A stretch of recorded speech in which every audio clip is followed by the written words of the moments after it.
Okay, so in my sign off last time, I kind of thought we were done naming esters, but there are more esters. So on we go.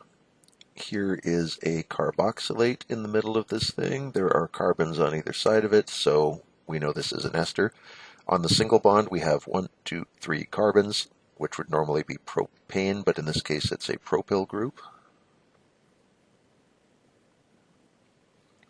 On the double bond, we have 1, 2, 3, 4, 5, 6 carbons. That's hexane, or in this case, hexanoate. This ester is propyl hexanoate. Here we have a carboxylate. And on the single, we have 1, 2, 3 carbons, which is propyl again.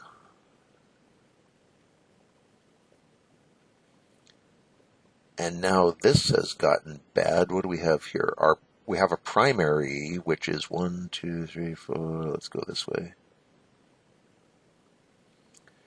This primary chain is 1, 2, 3, 4, 5 carbons long. And so from that, we're going to get pentanoate.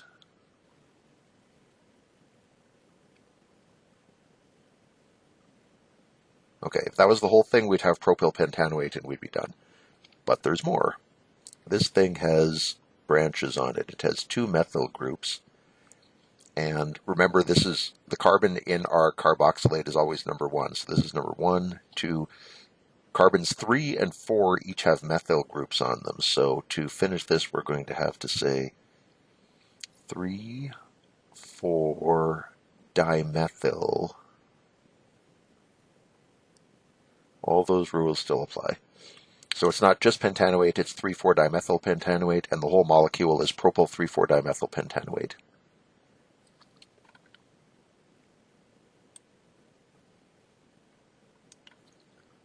Okay, line structures. Of course, we still have a carboxylate here. By the way, the reason I like my single double bond thing rather than the method they teach is I'm afraid people get used to the primary always being on the left, and then the single bond part always being on the right, and so they get used to the left side of the molecule being the second part of the name and the right side being the first part of the name. When they give us funky orientations like this, that trick doesn't work anymore, and people get messed up. So the reason I'm kind of pushing you to do the single double is that no matter how the molecule is oriented, it's still going to work. And I love things that consistently work.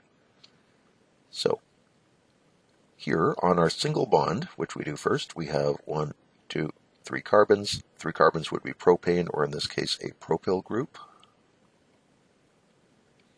On the other carbon, we have, well, don't forget this one, 1, 2, 3, 4 carbons. That would ordinarily be butane, but in this case, it's butanoate.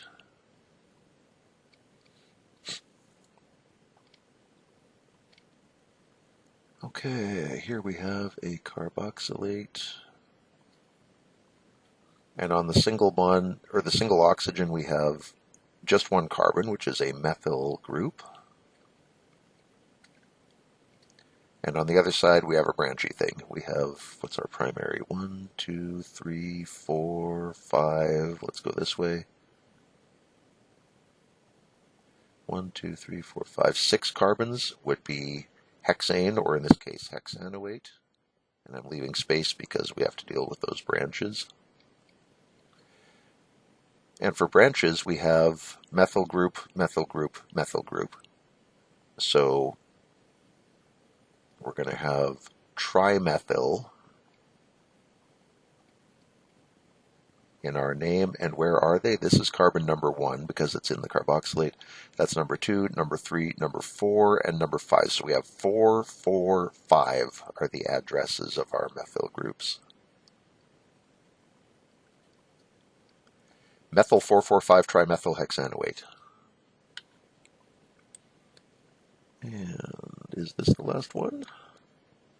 Could be. Here's our carboxylate. On the single bonded oxygen, we have a single carbon, also known as a methyl group.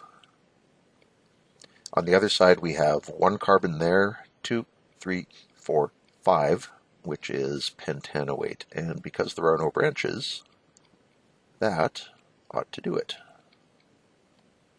Good. Almost done.